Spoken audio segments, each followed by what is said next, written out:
Hey there, Parker Reed here, and welcome to PR Media, your home for everything movies and music through my eyes. And today we have a review of the new Apple TV Plus movie, On the Rocks. On the Rocks is a 2020 American comedy drama film written and directed by Sofia Coppola.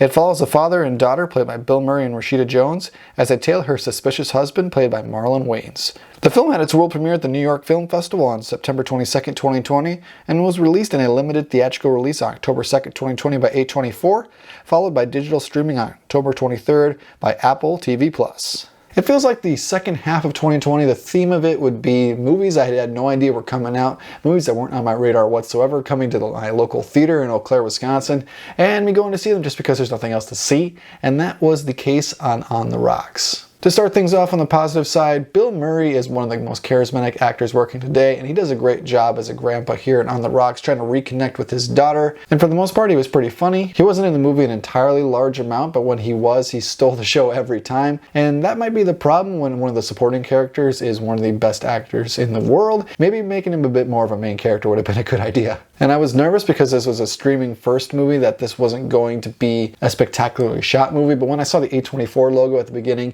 I was like, okay, this is going to be at least of some quality, and for the most part the cinematography is pretty good, albeit kind of generic, but it does the job. There's some nicely lit nighttime scenes that were great, and the New York landscape really gives a good bed for this movie to lie on. So for the most part, On the Rocks looked really good. There were some great music choices. Most of it was just either sung by Bill Murray in a very interesting way, or just kind of generic soundtrack. There wasn't any bombastic score or anything to kind of differentiate this audio-wise, but it didn't do a horrible job either. And for the most part, this movie revolves around the mystery between, is the dad cheating on the mother, and is the grandfather going to help the daughter kind of figure that out? And that was an interesting plot of the movie, and about 2/3 into it, that kind of gets resolved, and that's where the movie really took a nosedive for me. I was kind of in the mood for a generic kind of plot development, but I did not get that, and I got the worst part of it. So if you don't want to get spoilers here, I would definitely recommend clicking out the video or going and watching the movie first and coming back, because I am going to spoil it, because I have to do that if I want to detail why I didn't love this movie. So it ends up being that the wife's just being paranoid because she is having some doubts about herself,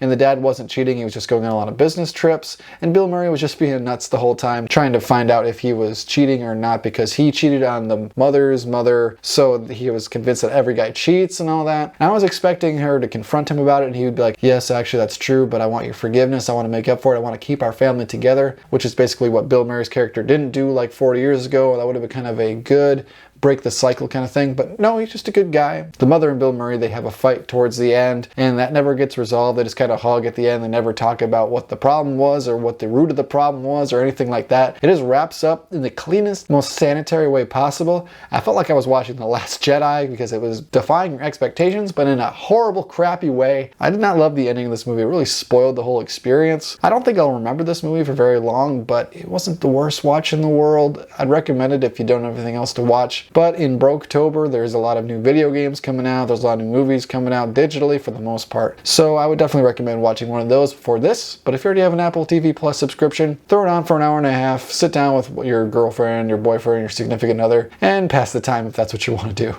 So my final rating for On the Rocks is a 5 out of 10. Didn't love it, didn't hate it. Hated the ending though, so that's why it gets such a low rating from me. Thank you so much for watching this video. If you liked what you saw here, you can check us out on Instagram or Facebook, and like, comment, and subscribe if you so choose.